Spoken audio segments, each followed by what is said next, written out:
Crazies, welcome back to the lab. Lee here. You see this title too as well. We're talking about 8 new Mandela effects to blow your mind, making you question this reality we live in. Yes, 8 new Mandela effects to make you go crazy. With that, remember some of these Mandela effects might not be to new, but they will be new to somebody else, so please respect that and their memories. With that said, remember to hit that thumbs up. If you like this at any time, subscribe and leave me those comments down below so we can talk about these and other Mandela effects that you got boggling around your mind.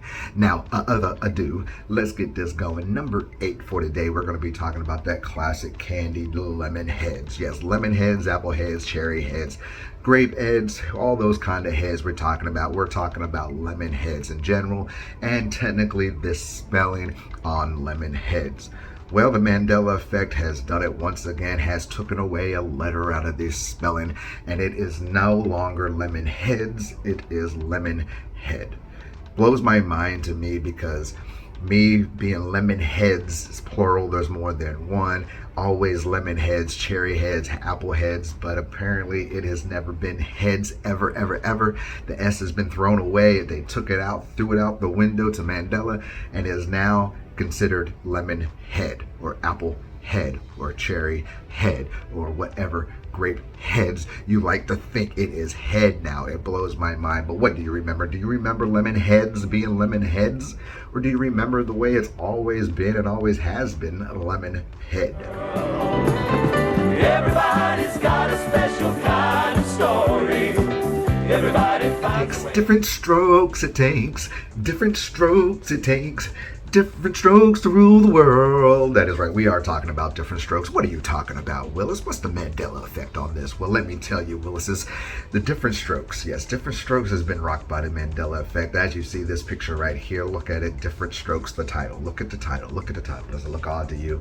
As it looks odd to me, it looks so weird to me now that different strokes, or different itself, has the apostrophe in it. The apostrophe in different.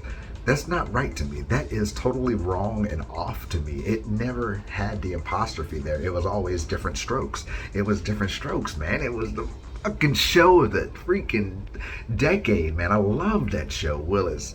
All of them in there, man. It blows my mind that now there is an apostrophe in different.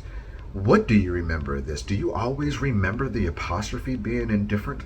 Or do you remember it like I remember it and many of us remember it, never having that apostrophe and just saying different strokes?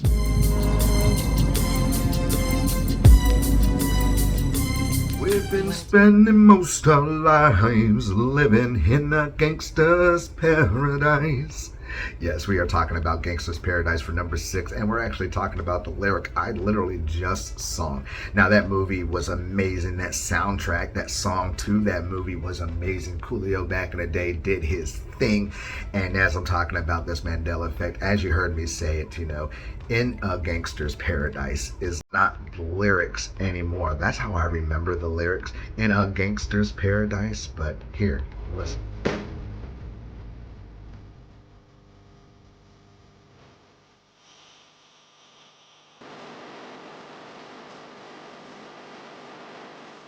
Spending most our lives living in the gangster's paradise. That is right, living in the gangster's paradise, not a gangster's paradise. It's the gangster's paradise now.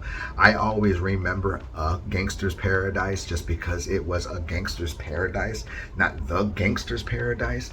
And it blows my mind that now it is the gangster's paradise because of everything else going on in this world. I guess it makes sense in this day and age, in this time frame. But to me and many of us, including one of the subscribers, also remembers it being in a gangster's paradise. But how do you remember this Mandela effect? Do you remember the Mandela effect, this part of this song always being in a gangster's paradise?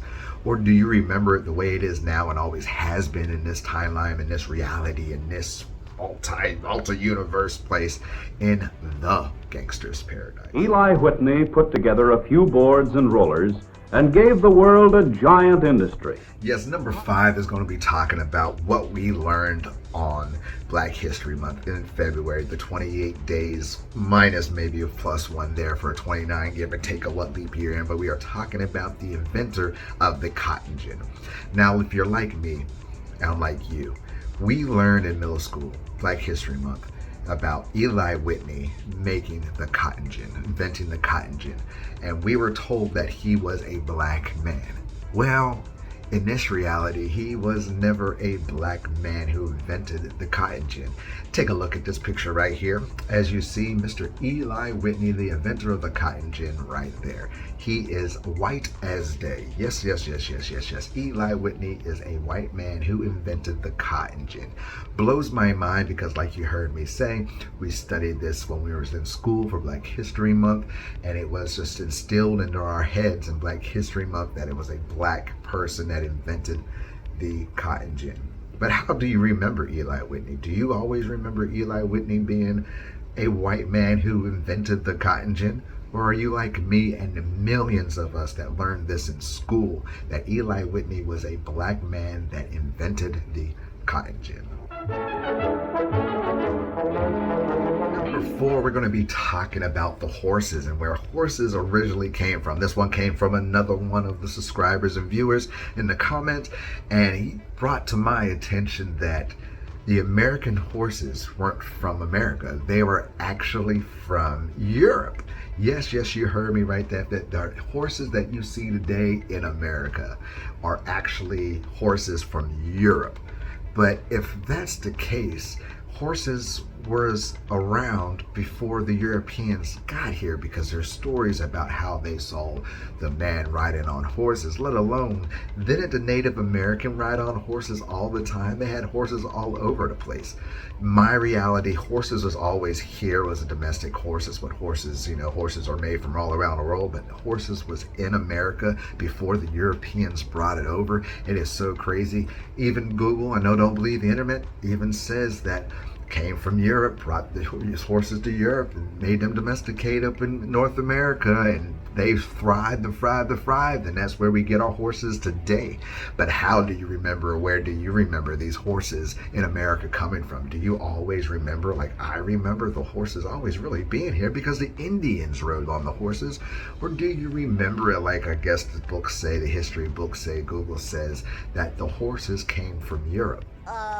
I don't know why I'm so run down. I must be low on Christmas spirit. It's 'cause you're using regular batteries. You forgot about Energizer They Ultra. keep going and going and going and going. Yes, we are talking about the Energizer Bunny himself, and technically the position of his battery. Now, many people like myself remember the Energizer Bunny having the battery on the back of himself. Yes, the back of himself. That's where the battery was up. And I've been doing a little research. You can still see a little evidence of the battery being on the back of the Energizer Bunny.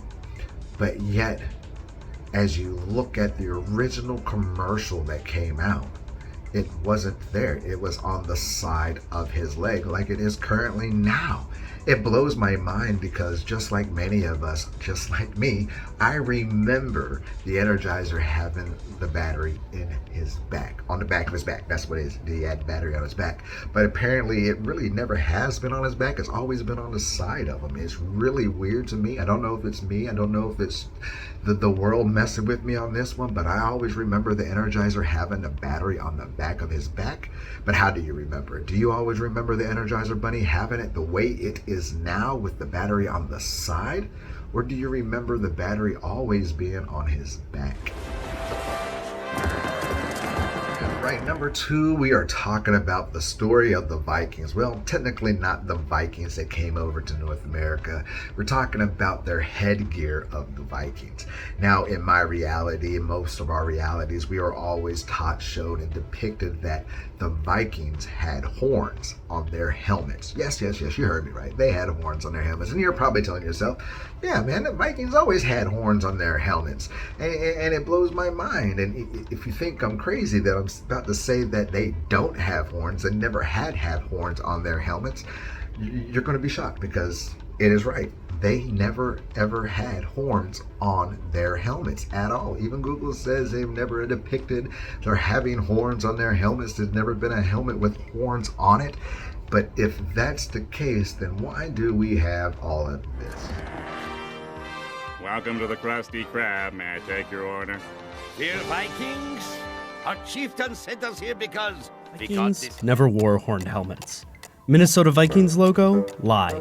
Super Nintendo classic The Last Vikings? Not historically accurate. Hagar the Horrible? Horribly inaccurate.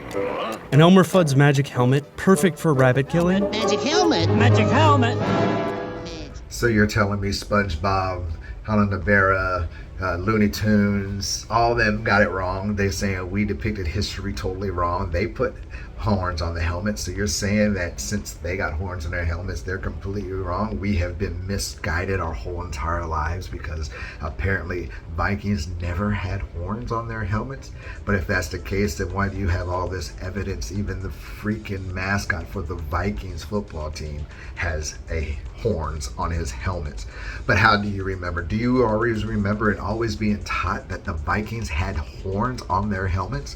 Or are you from this reality and remember that the Vikings never ever existed with horns on their helmets? Let's be friends. Slowing to 1/2 impulse power. That's right. Number one, we are boldly going where no man has gone before. Yes, we are talking about Star Trek, and we're talking about that famous phrase that mistakenly has never been told or said in this entire series, in its entirety. And I am talking about beam me up, Scotty. Yes, beam me up, Scotty is one of those classic phrases that we've always said, always reenacted, always did when it was time to do somewhere where we wanted teleportness. Beam me up, Scotty. But as you know, in this Mandela effect, beam me up, Scotty was never ever said. There was variations of it being beamed up me, Scotty, but beam me up, Scotty, that exact phrase was never said, never told, never even established in the series at all. And if a lot of people thinking I'm crazy, well, here's a little snippets of the beam me ups without it being exactly beam me ups. Beam me up, Mr. Spock. Beam me up. Lock on transporters. Beam us up. Beam us up. Quickly. Beam us up home. Beam us up. Prepare to beam us up, Mr. Scott. Beam us up, Mr. Scott. Prepare to beam us up. Mr. Scott, prepare to beam us up. Have Scotty beam us up. Beam us up. Beam us up. Scotty, beam us up fast. Stand by to beam us up. Scotty, beam me up. Beam me up. Beam us up now! Stand by to beam us up. No need to beam me up, sir. The situation is under control. Every flip of the term of a phrase you can put that in without saying beam me up, Scotty, was produced right there for you. It blows my mind because I'm just like the millions of others that always remember hearing beam me up, Scotty. But apparently it has never been that way ever in our reality. But how do you remember this iconic, so many spoke about phrase of this series? Do you always remember it being beam me up, Scotty? Or do you remember it the way it always has been, some other different way without being beam me up, Scotty? Here you go, 8 new, more wonderful Mandela effects to blow your mind, to make you question your reality like always. I enjoy doing these, man. These are just amazing. Mandela effects always make me feel like I'm in between both multiverses and both realities, and it's a wonderful thing sometimes. Yes, I feel like I'm going crazy, but yet I know I am sane. Like I said before, if you enjoyed this at any time, please remember to hit that thumbs up button, subscribe, and leave me those comments about these and the other ones you two believe in. And with that said, man, y'all always remember to keep your mind open, because those eyes will see everything in front of them. Y'all stay crazy. Hang up this phone, and then I'm going to show these people what you don't want them to see. I'm going to show them a world without you. A world without rules and controls, without borders or boundaries. A world where anything is possible. Where we go from there is a choice I leave to you.